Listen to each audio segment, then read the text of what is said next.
Después de que Baikir llegara a la torre, el guardián, Kane Corso Lee Baskerville reveló, Baikir era el elegido para alcanzar la cima del 10º colmillo, agregando que, sin embargo, para que eso pasara y para que él pudiera liberarlo de su vida eterna, primero tenía que morir y resucitar, pues hasta que eso no sucediera, él no escaparía de la torre. Así, el duelo a muerte entre ambos dio comienzo. Baikir lo intentó todo, su mejor técnica, el 5º, 6º y 7º colmillo, pero, para su desgracia, todo falló. Kane era muy superior, más fuerte, más veloz. Baikir no podía hacerle siquiera un rasguño, ese era el pináculo de la espada. Sin embargo, aun sabiendo esto, Baikir no quería rendirse, pero, aunque había puesto toda su fuerza y determinación en su espada, el ganador fue Kane Corso, mandando al sabueso a las puertas de la muerte. Baikir abrió sus ojos, pero aún no reaccionaba. Todo lo que pensaba era en su pelea con Kane Corso. Su 7º colmillo había sido completamente destrozado por el 9º de Kane Corso cuando se habían enfrentado. En ese momento, Baikir cayó en cuenta y se levantó desesperado, preguntándose si acaso eso significaba que había muerto. Jadeando, Baikir elevó su mirada, momento en el que su expresión cambió a una nerviosa. «¿Eso es una puerta brillante?», se preguntó, comprendiendo al instante que estaba en las fronteras de la muerte de las que Kane Corso le había hablado, el borde de la muerte que lo había llevado al 8º colmillo. Sin perder el tiempo, Baikir avanzó hasta la puerta, mencionando que, si esa puerta significaba la muerte, el hecho de no haberla cruzado significaba que aún seguía vivo.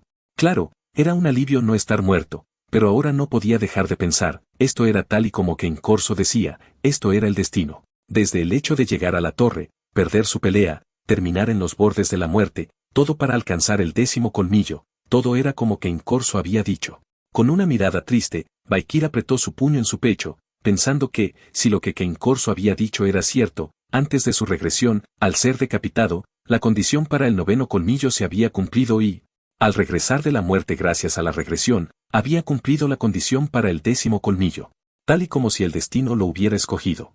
Baikir no podía soportar este hecho, por lo que golpeó el suelo lleno de desesperación, gritando que eso era ridículo, su vida, su muerte, todo por lo que alguna vez había luchado. ¿Acaso todo fue decidido por el destino?, se preguntó. En el pasado, cuando había enfrentado a la Madame, se había jurado que ya no viviría una vida que otros dictaran, siendo arrastrado como un perro, pero, si todo lo que Kane Corso había dicho resultaba ser cierto, eso significaba que todo el tiempo había estado equivocado y que todo por lo que alguna vez había luchado, arriesgando incluso su vida, desde la Madame hasta los demonios, Andromalius, Dantalian, Cere. Todo había sido un sinsentido. Claro, al final alcanzaría el 10º colmillo, tocaría con sus manos el reino que siempre había anhelado, pero ahora no sabía si eso sería suficiente, pues tal y como Kane Corso había dicho, para cumplir su destino quedaría atrapado por un tiempo indefinido en la torre hasta alcanzar el reino supremo y liberarlo. Baikir ya no sabía si eso tenía sentido, la era de la ruina comenzaría y las personas que quería proteger, todas y cada una de ellas, terminarían en peligro mientras él alcanzaba ese reino. Baikir no quería esto, por lo que pensó que, si su poder había dado origen a su destino, entonces ese destino no lo usaría para la torre, sino para sus seres queridos, lo usaría para liberarlos. El lugar donde debo estar no es esta maldita torre, sino con ellos, gritó, decidido a escapar de la torre y de los bordes de la muerte. En ese momento, una espada de sangre comenzó a formarse. Baikir había conseguido aquello que solo los que enfrentaban la muerte podían comprender, el 8º colmillo, la llave para abrir las puertas de la muerte. Con esto, Baikir sabía no lo que podía hacer, sino lo que debía hacer justo ahora, abrir la maldita puerta. Mientras tanto, en la tumba de las espadas, Kane Corso se había dado cuenta de que Baikir no despertaba, por lo que, decepcionado, se dio la vuelta y, aunque reconocía la fuerza de Baikir, también pensó que despertar había sido demasiado para él. Sin embargo, para su sorpresa, algo sucedió, una poderosa aura comenzó a iluminar el lugar. Baikir había regresado a la vida con el 8º colmillo. «Niño, lo lograste», dijo Kane Corso, sorprendido al ver que Baikir ya lo estaba atacando. Kane bloqueó su espada, pero al ver que Baikir había conseguido empujarlo comenzó a preguntarse si acaso ese niño que apenas había desbloqueado el 8º colmillo lo estaba superando.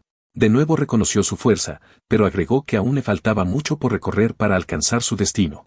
En ese momento, Baikir lo interrumpió, gritando que aceptaría el destino de llegar hasta el 10º colmillo, agregando que, sin embargo, ahora debía dejar la torre, pues había cosas que debía hacer mientras seguía con vida. Sus palabras sorprendieron a Kane Corso, lo que Baikir le proyectaba no era un simple deseo de vivir, sino un propósito que lo obligaba a seguir vivo. Aunque quería dejarlo ir, también declaró que, mientras la torre lo mantuviera prisionero, nunca podría escapar.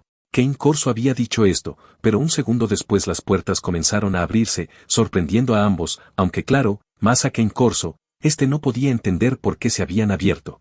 Valkyr pensaba que era un truco de Kane Corso para distraerlo y atacarlo por sorpresa, pero este negó que así fuera, agregando que quizás este era el fin de su pelea por voluntad de la torre, pidiéndole con eso que se fuera, dándole la razón de que su destino no estaba en la torre, sino afuera. Kane Corso pensaba que el hecho de que la tumba de las espadas dejara ir al niño y a él lo mantuviera prisionero significaba que su liberación nunca llegaría, pero entonces Valkyr lo sacó de sus pensamientos, cuestionando con un grito si acaso deseaba que lo matara con el 10º colmillo, jurándole así que, cuando alcanzara el 10º colmillo, volvería y lo liberaría, pidiéndole así que solo esperara, haciendo entender a Kane que el destino fluía de una forma u otra. Entonces te esperaré, dijo este mientras una tormenta de arena comenzaba a rodearlos. En ese momento, Valkyr preguntó si acaso él había roto el libro de emboscada al acecho y por qué lo había hecho. Quizás eso también fue voluntad de la torre, dijo, desapareciendo en la tormenta. La torre había desaparecido, pero entonces él y la arañita se sorprendieron. Valkyr tenía en sus manos el árbol de los espectros, diciendo que, al parecer, desde el principio la torre sabía lo que buscaba, alegrándose al pensar que, aunque habían sido muchos giros inesperados, con eso su misión estaba completa. Espero les haya gustado el capítulo de la semana. Si quieren más videos como estos, dejen su like, comentario y suscripción. Recuerden que todos los domingos se sube un nuevo capítulo. Sin más que decir, hasta la próxima, guapetones.